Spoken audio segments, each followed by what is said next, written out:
السلام علیکم ورحمۃ اللہ وبرکاتہ۔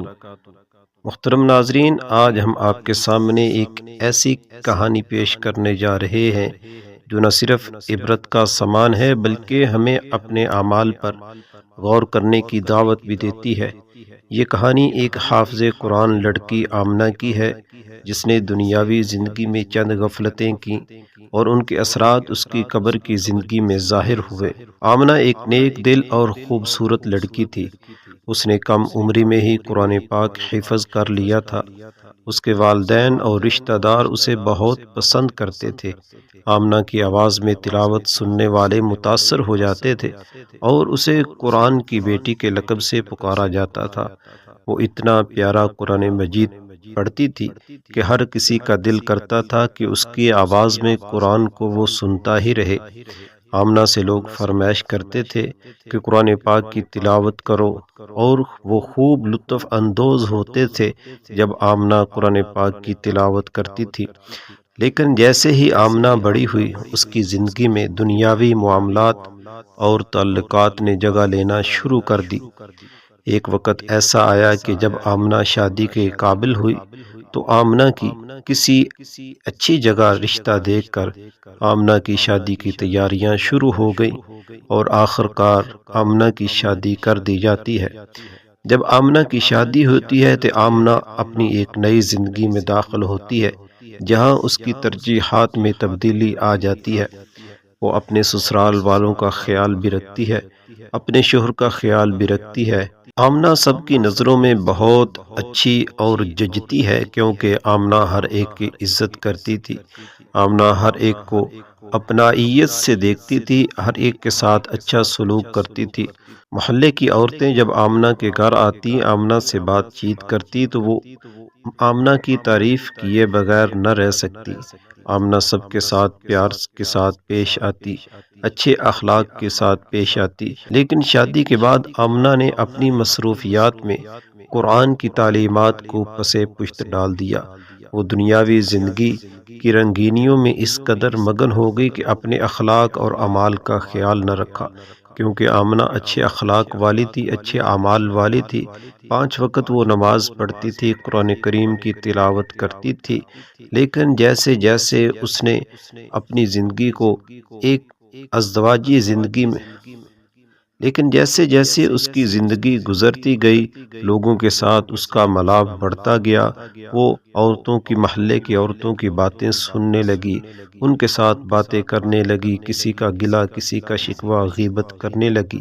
تو اس کی نحوست کی وجہ سے اس نے قرآن کریم کی تلاوت کو بھی چھوڑ دیا، اپنے نیک اعمال کو بھی چھوڑ دیا، نماز کا بھی خیال نہ رکھا۔ غیبت وہ اپنے گھر کے معاملات میں اکثر دوسروں کی برائیاں کیا کرتی تھی۔ نماز کی غفلت، آمنہ اپنی عبادات میں کوتاہی کرنے لگی، اور آمنہ نے اپنے گھر کے نوکروں اور کمزوروں کے ساتھ سخت رویہ اپنا لیا تھا۔ قرآن حفظ کرنے کی فضیلت پر فخر کرتے ہوئے وہ دوسروں کو کم تر سمجھنے لگی۔ انہی مصروفیات میں آمنہ کی زندگی گزر رہی تھی۔ وہ سارا دن محلے کی عورتوں کے ساتھ باتیں کرتی، ان کی غیبت سنتی، کسی کی غیبت کرتی کہ اچانک آمنہ بیمار ہو جاتی ہے۔ اب آمنہ کو کیا پتا تھا کہ یہ بیماری اس کے لیے موت کا بلاوا لے کر آئی ہے، موت کا پیغام لے کر آئی ہے۔ آمنہ تو غفلت میں پڑی ہوئی تھی۔ آمنہ بیمار ہو جاتی ہے، کئی جگہ سے اس کا علاج کرایا جاتا ہے، کئی ڈاکٹروں کو اس کا چیک اپ کروایا جاتا ہے، لیکن آمنہ کو کوئی آرام نہیں آتا، آمنہ کو فاقہ نہیں ہوتا۔ ڈاکٹر آمنہ کو جواب دے دیتے ہیں۔ آمنہ کا شوہر اور اس کا سسر اور اس کی ساس آمنہ کو واپس اپنے گھر لے آتے ہیں اور بڑے پریشان ہوتے ہیں کہ آمنہ کے ساتھ آخر یہ کیا ہو گیا۔ آمنہ چارپائی پر لیٹی ہوئی اپنی زندگی کے دن گزار رہی ہوتی ہے، اور کسی سے وہ بات بھی نہیں کرتی، نہ کسی سے کوئی وہ بات کرتی ہے، نہ کسی کو بات سنتی ہے، نہ کچھ کھاتی ہے، نہ پیتی ہے۔ سب پریشان ہو جاتے ہیں۔ آمنہ کے والدین بھی وہاں آ جاتے ہیں اور اچانک آمنہ کی موت ہو جاتی ہے کہ آخر کار اسی بیماری کی وجہ سے آمنہ انتقال کر جاتی ہے۔ اس کے جنازے میں بڑی تعداد میں لوگ شریک ہوتے ہیں۔ سب کا یہی گمان ہوتا ہے کہ وہ ایک جنتی خاتون ہے کیونکہ وہ حافظہ قرآن تھی۔ لیکن موت کے بعد قبر کی حقیقت کچھ اور ہی تھی۔ آمنہ دفنا کے گھر آ جاتے ہیں کہ چند دن کے بعد آمنہ کی والدہ کو ایک خوفناک خواب آتا ہے۔ خواب میں آمنہ کو عذاب میں مبتلا دیکھا جاتا ہے۔ وہ چیخ مار رہی ہوتی ہے اور کہہ رہی ہوتی ہے کہ اماں جان میری مدد کرو، میں قبر کے عذاب میں ہوں، مجھے یہاں بچھو کاٹتے ہیں، سانپ کاٹتے ہیں، اللہ کے دردناک عذاب کی پکڑ میں آ چکی ہوں۔ ماں نے پوچھا بیٹی تم تو حافظہ قرآن تھی، پھر یہ کیوں ہوا تیرے ساتھ؟ آمنہ نے جواب دیا اماں جان میں نے قرآن کو یاد تو کیا تھا لیکن اس پر عمل نہیں کیا، میں نے لوگوں کے حقوق مارے، ان کے دل دکھائے اور عبادات میں غفلت کی، قرآن کی تعلیمات کے برعکس زندگی گزاری اور اب مجھے اس کا حساب دینا پڑ رہا ہے۔ والدہ نے یہ خواب اپنے شوہر اور قریبی علماء کرام کو بتایا۔ علماء نے انہیں مشورہ دیا کہ وہ آمنہ کے لیے زیادہ سے زیادہ دعا کریں، صدقہ کریں اور اس کے گناہوں کی معافی طلب کریں، کیونکہ آمنہ اب اللہ کے عذاب کی پکڑ میں آ چکی تھی، اس لیے اس کا واحد حل یہی تھا کہ اس کے لیے دعا کی جائے، صدقہ خیرات کیا جائے، لوگوں سے اس کے لیے دعا کروائی جائے۔ علماء نے یہ بھی کہا قرآن صرف یاد کرنے کے لیے نہیں بلکہ عمل کرنے کے لیے ہے۔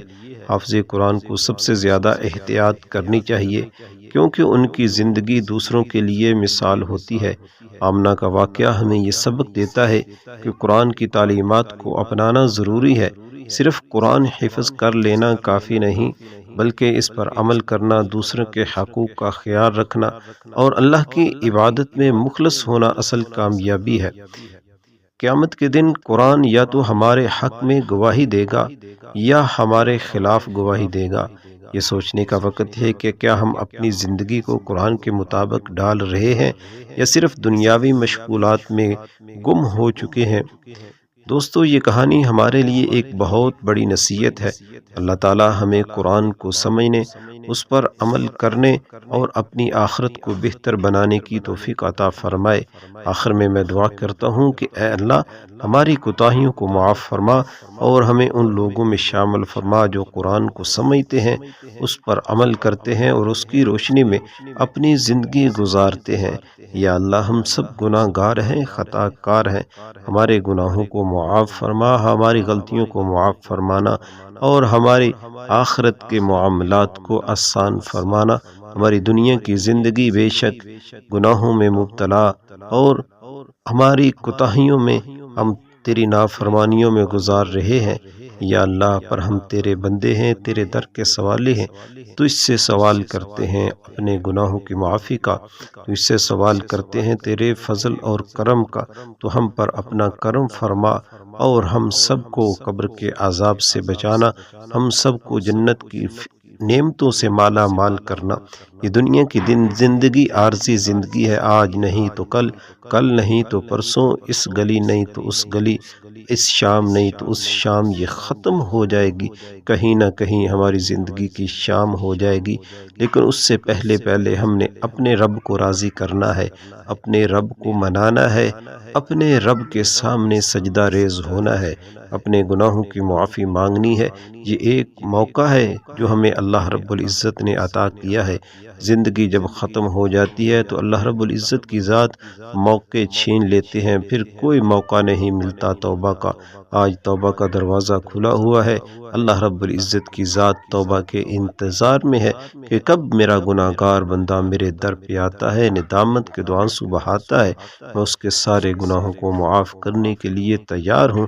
تو اس لیے دوستو گزارش ہے کہ سب اللہ کی طرف رجوع کیجیے اور انشاءاللہ اس کا فائدہ یہ ہوگا کہ ہمارے گھروں میں اپنی اللہ رب العزت کی ذات اپنی رحمتیں برکتیں نازل فرمائیں گے اور ہم سب کو نیکی کی توفیق عطا فرمائیں گے۔ ہمارے گھروں سے لڑائی جھگڑے ختم ہوں گے، ہمارے کاروبار میں برکت ہوگی، پیسے میں برکت ہوگی، ہمارے مال جان اولاد میں برکت ہوگی اور آخرت کی زندگی جو ہمیشہ ہمیشہ کی زندگی ہے، جو کبھی ختم نہ ہونے والی زندگی ہے، اس زندگی میں بھی اللہ رب العزت کی ذات ہمیں اپنی نعمتوں سے مالا مال کریں گے۔ اللہ رب العزت کی ذات ہم سب کو عمل کرنے کی توفیق عطا فرمائے، آمین یا رب العالمین۔